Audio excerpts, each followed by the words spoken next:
जय गुरु जी। शुक्राना गुरु जी। अनंतम अनंतम शुक्राना।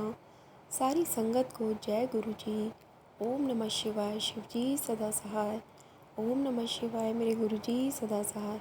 संगत जी, आज मैंने एक बहुत प्यारा सत्संग सुना जो मैं आप लोगों के साथ शेयर करूंगी, क्योंकि गुरु जी कहते हैं कि मेरे सत्संग ज़रूर शेयर करो, जिससे कि आपको भी ब्लेसिंग्स मिलें और जिनको उन सत्संग की ज़रूरत जिनको उस सत्संग की ज़रूरत है वो उन तक पहुँचे।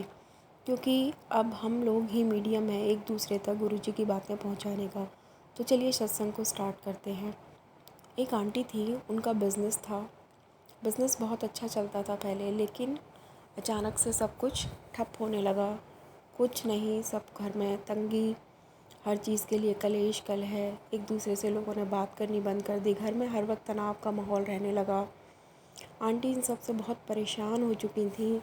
एक दिन थक हार कर उनके मन में एक थॉट आया कि क्यों ना मैं गुरुजी के मंदिर जाऊं। वो गुरुजी के मंदिर गई। वहाँ जाकर उन्होंने एक दीपक जलाया और ओम नमः शिवाय मंत्र का जाप किया। आंटी ने ठाना कि मैं अगले 40 दिन तक ऐसा ही करूँगी। आंटी ऐसा करते गए। वो गुरुजी के सामने डेली एक दिया जलाती और ओम नमः शिवाय मंत्र का जाप करती, और अपने आप को गुरुजी को उन्होंने फुल समर्पित कर दिया था कि अब आप ही हो, देखो जो कुछ करना है, हमारा तो सब कुछ अब बर्बाद हो चुका है। अंदर से आंटी को अपने अंदर कुछ बदलाव महसूस हो रहे थे, लेकिन बिज़नेस वगैरह में या उनकी लाइफ में वैसा कोई चेंज नहीं था। हाँ, इनर पीस उन्हें ज़रूर फील हो रही थी कि कुछ अंदर चेंजेस हो रहे हैं, जैसे कुछ बदल रहा हो। एक दिन क्या होता है, आंटी सो रही होती हैं। उन्हें सपने में गुरुजी दर्शन देते हैं, उनके सर पर हाथ रखते हैं और उनसे कहते हैं कि पुत्र तू चिंता छड्ड दे, मैं तेनू राजयोग देना है, तेरे जीवन में कोई कमी नहीं रहनी। और ऐसा कहकर गुरुजी वहाँ से चले जाते हैं। सुबह जब आंटी उठती हैं तो उस दिन से उनकी ज़िंदगी और उनके घर की सारी चीज़ें पलटने लगती हैं।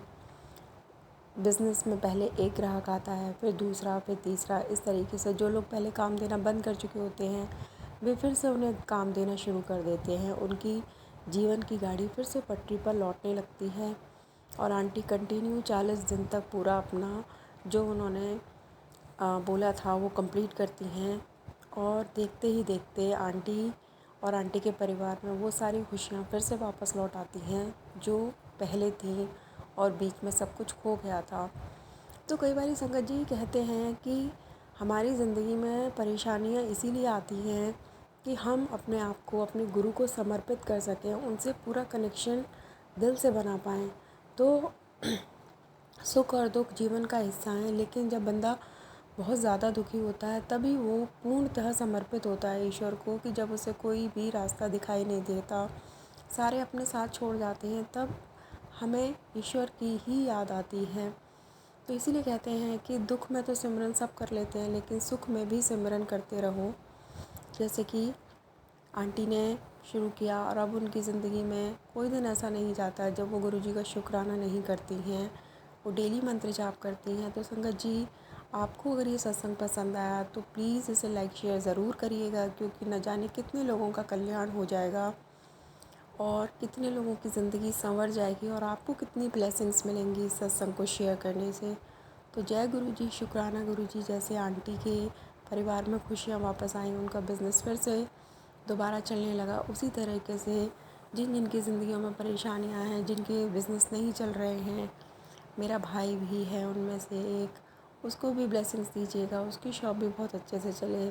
सबको ब्लेस करिए मेरे मालिक, सबका कल्याण करिए। ओम नमः शिवाय। शिव जी सदा सहाय। ओम नमः शिवाय मेरे गुरु जी सदा सहाय। जय गुरु जी। शुक्राना गुरु जी।